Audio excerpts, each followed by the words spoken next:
ओम शांति। आज प्यारे बाबा ने हमें कौन सा धंधा करना है। धंधे कई होते हैं, लौकिक दुनिया के भी धंधे आप सभी देख रहे हैं और कितने बढ़ गए हैं। कई धंधे ऐसे हैं जो पहले कभी हुआ ही नहीं करते थे। नाम भी बोलो तो अच्छा नहीं लगता, पर उसमें भी कई प्रकार की कैटेगरीज हैं, लेवल्स हैं, कमाई के तरीके हैं। और समझदार प्राणी ये भी सोचता है कि ऐसा धंधा करूं जो मेरा पाप भी नहीं बने।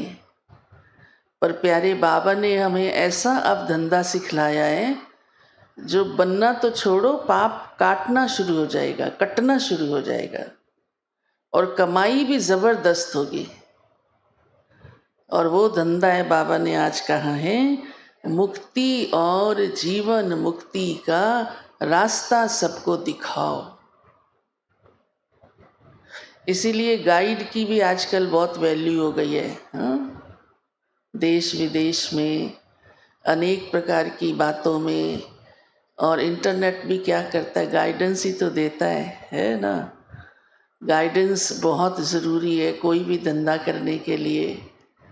तो वो भगवान आकर हमको सिखलाता है कि ये रास्ता कौन सा है, कैसे आप इसे प्राप्त कर सकते हैं। और जो इसको प्राप्त करने की विधि अपना लेता है उसकी इतनी मोटी कमाई है कि वो जन्म जन्म बैठकर खा सकता है। फिर उसे 21 जन्म कमाने की मेहनत नहीं करनी पड़ेगी। नाम मात्र सिर्फ कमाने के लिए खड़ा होगा। सतयुग में भी कमाने की माथापच्ची नहीं होगी, त्रेता में भी नहीं होगी।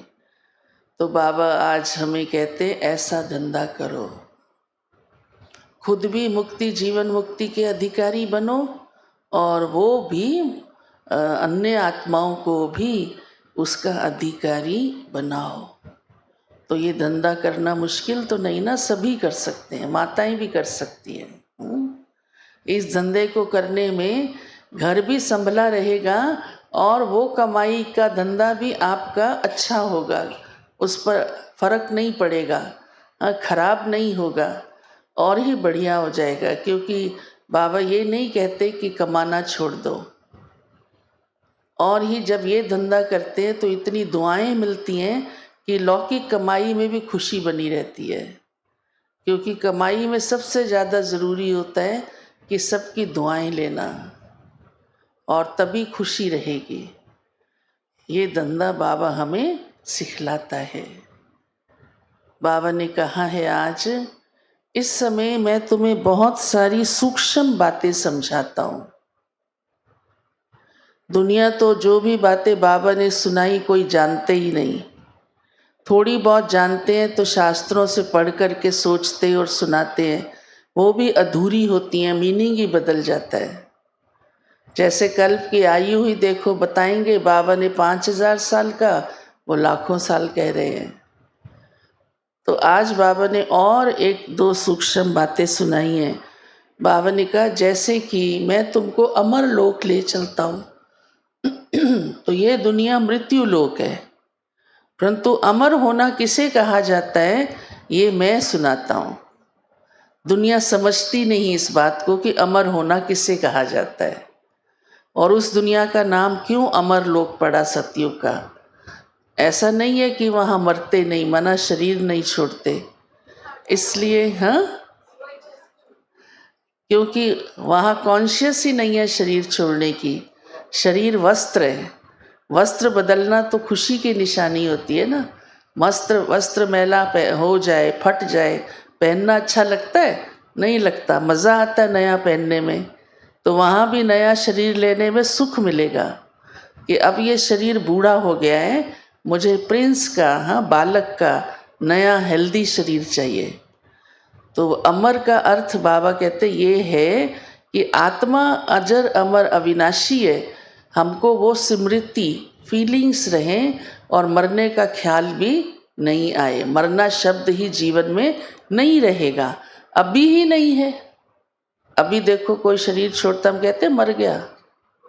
ब्राह्मण परिवार का तो कोई भी शरीर छोड़ता हम कहते बाप दादा की गोद में चला गया, तो और ही मज़ा आ गया ना उसको तो, हाँ, या सेवा पे चला गया। मरना तो है ही नहीं।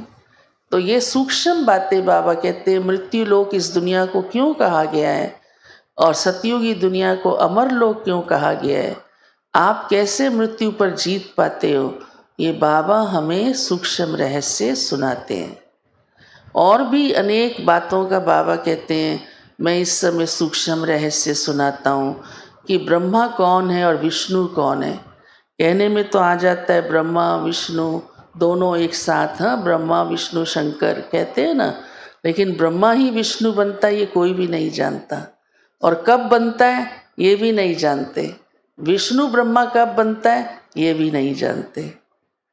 फिर बाबा कहते हैं देखो दुनिया में भगवान को पिता कहते हैं और ब्रह्मा को भी पिता कहते हैं। फिर वो पिता कौन है और वो पिता कौन है, ये भी बाबा कहते हैं राज मैं तुम्हें सुनाता हूँ।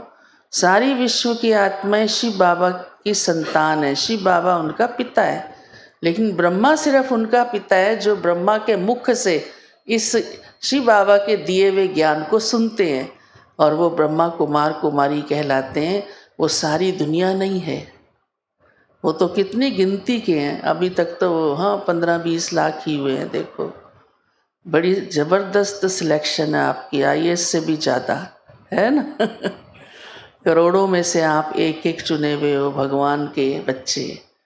तो ये सारे सूक्ष्म राज, हाँ, भगवान स्वयं आकर के हम सबको स्पष्ट करता है। तो बाबा ने कहा है पहले तो तुम बच्चे पत्थर बुद्धि थे, कुछ भी समझते नहीं थे, जो सुना, हाँ, जो पढ़ा वो बोलते चले आए, पर अब मैं तुमको पारस बुद्धि बनाता हूँ। और साथ साथ बाबा ने कहा है क्योंकि लक्ष्य इतना ऊंचा देवता बनने का, तो अपने जीवन की धारणाएं भी वैसी ही बनाते जाओ।